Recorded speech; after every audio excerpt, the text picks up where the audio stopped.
ಸ್ನೇಹಿತರ welcome back to Mahi updates YouTube channel. ನಾನು ನಿಮ್ಮ ಮಹಿಗೌಡ ಮಾತಾಡ್ತಿರೋದು. ಇವತ್ತಿನ ಈ ವಿಡಿಯೋದಲ್ಲಿ ಗೃಹಲಕ್ಷ್ಮಿ ಯೋಜನೆಯ ಫಲಾನುಭವಿಗಳಿಗೆ ತುಂಬಾ ಇಂಪಾರ್ಟೆಂಟ್ ಅಪ್ಡೇಟನ್ನು ಕೊಡ್ತೀನಿ.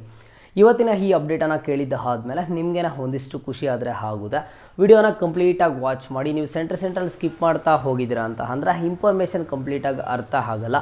ಆ್ಯಂಡ್ ಹಾಗೇನು ನೀವು ಚಾನಲ್ಗೆ ಫಸ್ಟ್ ಟೈಮ್ ವಿಸಿಟ್ ಮಾಡಿದರೆ ಅಥವಾ ಇನ್ನೂ ಸಹ ಸಬ್ಸ್ಕ್ರೈಬ್ ಮಾಡ್ಕೊಂಡಿಲ್ಲ ಅಂತ ಅಂದರೆ ಇಲ್ಲಿ ನಿಮಗೆ ಕೆಳಗಡೆ ಲೈಕ್ ಬಟನ್ ಕಾಣಿಸ್ತಿದೆ. ಆ್ಯಂಡ್ ಹಾಗೇನು ಸಹ ಸಬ್ಸ್ಕ್ರೈಬ್ ಬಟನ್ ಕಾಣಿಸ್ತಿದೆ. ಪಟ್ ಅಂತ ಒಂದು ಲೈಕನ್ನು ಮಾಡಿ.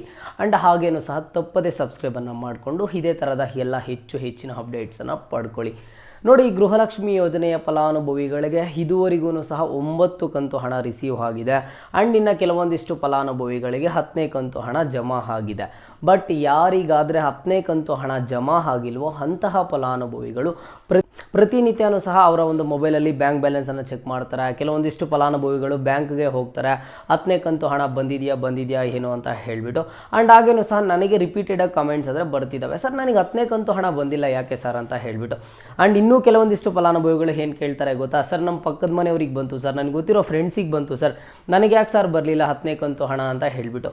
ಮೊದಲಿಗೆ ನೋಡಿ, ಈ 10ನೇ ಕಂತು ಹಣ ಬಿಡುಗಡೆ ಆಗಿ ಕೇವಲ 3 ದಿನ ಆಯಿತು. 3 ದಿನದಿಂದನೂ ಸಹ ಪ್ರತಿನಿತ್ಯನೂ ಒಂದಿಷ್ಟು ಫಲಾನುಭವಿಗಳ ಬ್ಯಾಂಕ್ ಖಾತೆಗಳಿಗೆ ಜಮಾ ಆಗ್ತಾ ಬರ್ತಾನೆ ಇದೆ. ಬಟ್ ಸರ್ಕಾರದ ಕಡೆಯಿಂದ ಇದೀಗ ಬಂದಂತಹ ಸಿಹಿ ಸುದ್ದಿ ಏನು ಅಂತ ಅಂದರೆ, ಇವತ್ತಿಂದ ಇದರ ಒಂದು ಪ್ರೋಸೆಸ್ ಏನಿದೆ ಈ ಒಂದು ಪ್ರೋಸೆಸನ್ನು ಸ್ಪೀಡಪ್ ಮಾಡಿದ್ದಾರೆ. ಅಂದರೆ ನಿಮಗೆ ಸ್ಟಾರ್ಟಿಂಗ್ ಬಿಡುಗಡೆ ಆದಾಗ ಕಳೆದ 3 ದಿನಗಳಿಂದ ಒಂದಿಷ್ಟು ಫಲಾನುಭವಿಗಳಿಗಷ್ಟೇ ಜಮಾ ಆಗಿದೆ.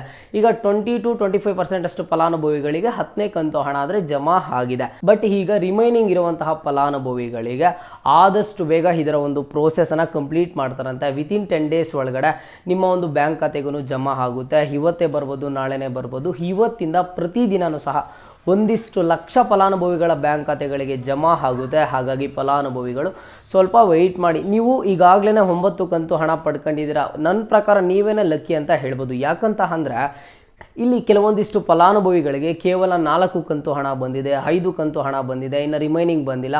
ಆ್ಯಂಡ್ ಇನ್ನು ಕೆಲವೊಂದಿಷ್ಟು ಫಲಾನುಭವಿಗಳು ಅವ್ರು ನಿಮ್ಮ ಜೊತೆಲೇ ಅರ್ಜಿಯನ್ನು ಹಾಕಿದ್ದಾರೆ. ನೀವು ಈಗಾಗಲೇ 18,000 ಹಣ ಪಡ್ಕೊಂಡಿದ್ದೀರಾ, ಈಗ ನೆಕ್ಸ್ಟು 10ನೇ ಕಂತು ಹಣಕ್ಕಾಗಿ ವೆಯ್ಟ್ ಮಾಡ್ತಿದ್ದೀರಾ. ಬಟ್ ಆ ಫಲಾನುಭವಿಗಳಿಗೆ ಇದುವರೆಗೂ ಸಹ 1 ಕಂತು ಹಣ ಬಂದಿಲ್ಲ. ಅವರೂ ಸುಮಾರು ರೀತಿಯಲ್ಲಿ ಮಹಿಳಾ ಮತ್ತು ಮಕ್ಕಳ ಕಲ್ಯಾಣ ಅಭಿವೃದ್ಧಿ ಇಲಾಖೆಗೆ ಹೋಗ್ತಿದ್ದಾರೆ. ಆ್ಯಂಡ್ ಹಾಗೇನು ಸಹ ಅಪ್ಲಿಕೇಶನ್ ಹಾಕಿರೋ ಕಡೆ ಸ್ಟೇಟಸನ್ನು ಚೆಕ್ ಮಾಡಿಸ್ತಿದ್ದಾರೆ. ಅವರ ಒಂದು ಪ್ರಾಬ್ಲಮ್ ಏನಾಗಿದೆ ಅದನ್ನು ಅವ್ರು ಫಸ್ಟ್ ಸಾಲ್ವ್ ಮಾಡ್ಕೋತಿದ್ದಾರೆ. ಈಗ ನಿಮಗೆ 9 ಕಂತು ಹಣ ರಿಸೀವ್ ಆಗಿದೆ, ಇನ್ನು 10ನೇ ಕಂತು ಹಣನೂ ಸಹ ಶಾರ್ಟ್ಲಿ ರಿಸೀವ್ ಆಗುತ್ತೆ. ಓಕೆನಾ, ನೀವು ಯಾವುದೇ ಜಿಲ್ಲೆಯ ಫಲಾನುಭವಿ ಆಗಿರಿ, ಓಕೆನಾ. ಸರ್ ಇದೇ ಜಿಲ್ಲೆಗೆ ಬರುತ್ತಾ ಸರ್, ಇವತ್ತು ಇದೇ ಜಿಲ್ಲೆಗೆ ಬಿಡುಗಡೆ ಆಗುತ್ತಾ, ಇವತ್ತು ಈ 20 ಜಿಲ್ಲೆಗೆ ಬಿಡುಗಡೆ ಆಗುತ್ತಾ ಅಂತಂದರೆ ಯಾವುದೂ ಸಹ ಇಲ್ಲ. ಓಕೆನಾ, ಹಣ ಎಲ್ಲ ಜಿಲ್ಲೆಗಳಿಗೂ ಬಿಡುಗಡೆ ಮಾಡಿದ್ದಾರೆ. ನಿಮಗೆ ಯಾವಾಗಾದ್ರೂ ಸಹ ಬರ್ಬೋದು. ಆದಷ್ಟು ಬೇಗ ನಿಮ್ಮ ಒಂದು ಬ್ಯಾಂಕ್ ಖಾತೆಗಾದರೆ ಜಮಾ ಆಗುತ್ತೆ. ಇವತ್ತಿನ ಈ ವಿಡಿಯೋ ನೋಡ್ತಿರುವಂತಹ ಫಲಾನುಭವಿಗಳು ಎಲ್ಲರೂ ತಪ್ಪದೆ ನಿಮಗೆ 10ನೇ ಕಂತು ಹಣ ಬಂದಿದೆಯಾ ಇಲ್ವಾ ಅನ್ನೋದನ್ನು ಕಮೆಂಟನ್ನು ಮಾಡಿ. ಇಲ್ಲಿ ಕೆಲವೊಂದಿಷ್ಟು ಜನ ನಿಮ್ಮ ಸ್ನೇಹಿತರು 10ನೇ ಕಂತು ಹಣ ಬಂದಿದ್ರೂ ಸಹ ವಿಡಿಯೋನ ವಾಚ್ ಮಾಡಿ ವಿಡಿಯೋ ಕೆಳಗಡೆ ಬಂದು ಕಮೆಂಟನ್ನು ಮಾಡ್ತಾರೆ. ಏನಕ್ಕಂತ ಅಂದರೆ, ಈ ಸರ್ ನನಗೆ ಅಮೌಂಟ್ ಬಂದಿದೆ ಸರ್, ನನಗೆ ಇವತ್ತು ಬಂತು, ಇಷ್ಟು ಟೈಮಿಗೆ ಬಂತು, ನಾನು ಈ ಜಿಲ್ಲೆಯವನು ಸರ್ ಅಂತ ಹೇಳಿಬಿಟ್ಟು ಆಗಲೇ ನಮಗೂ ಗೊತ್ತಾಗೋದು. ಆ್ಯಂಡ್ ಹಾಗೇನು ಸಹ ನಿಮಗೂ ಸಹ ಗೊತ್ತಾಗೋದು. ಅದೇ ರೀತಿಯಲ್ಲಿ ನಿಮಗೆ 10ನೇ ಕಂತು ಹಣ ಬಂದಿದೆಯಾ ಇಲ್ವಾ ಅನ್ನೋದನ್ನು ಕಮೆಂಟ್ ಬಾಕ್ಸ್ ಮೂಲಕ ಕಮೆಂಟನ್ನು ಮಾಡಿ. ಆ್ಯಂಡ್ ಹಾಗೇನು ನೀವು ಯಾವ ಜಿಲ್ಲೆಯವರು ಅನ್ನೋದನ್ನು ಕಮೆಂಟನ್ನು ಮಾಡಿ ತಿಳಿಸ್ಕೊಡಿ. ಏನಕ್ಕಂತ ಅಂದರೆ, ನಾವು ಮಾಡ್ತಿರುವಂತಹ ವಿಡಿಯೋ ಇಲ್ಲಿ ತನಕ ರೀಚ್ ಆಗಿದೆ ಅನ್ನೋದನ್ನು ನಾವು ನೋಡೋದಕ್ಕೆ ಜಸ್ಟ್ ನೀವು ಕಮೆಂಟ್ ಬಾಕ್ಸಲ್ಲಿ ನೀವು ಯಾವ ಜಿಲ್ಲೆಯವರು ಅನ್ನೋದನ್ನು ಕಮೆಂಟನ್ನು ಮಾಡಿ. ಆ್ಯಂಡ್ ಹಾಗೇನು ಸಹ ಇಲ್ಲಿ ಫಲಾನುಭವಿಗಳು ನೀವೂ ಸಹ ಕೇಳ್ತಾ ಇರ್ತೀರಾ, ಸರ್ ನಿಮ್ಮದು ಯಾವ ಜಿಲ್ಲೆ ಅಂತ ಹೇಳಿಬಿಟ್ಟು. ನಮ್ಮದು ಕೋಲಾರ ಜಿಲ್ಲೆ. ಇದು ಇವತ್ತಿನ ಮಾಹಿತಿ ಆಗಿರುತ್ತೆ. ಇದೇ ರೀತಿಯ ಎಲ್ಲ ಹೆಚ್ಚಿನ ಅಪ್ಡೇಟ್ಸ್ಗಾಗಿ ಮಹಿ ಅಪ್ಡೇಟ್ಸ್ ಯೂಟ್ಯೂಬ್ ಚಾನಲನ್ನು ಈ ಕೂಡಲೇ ಎಲ್ಲರೂ ಸಬ್ಸ್ಕ್ರೈಬನ್ನು ಮಾಡ್ಕೊಳ್ಳಿ.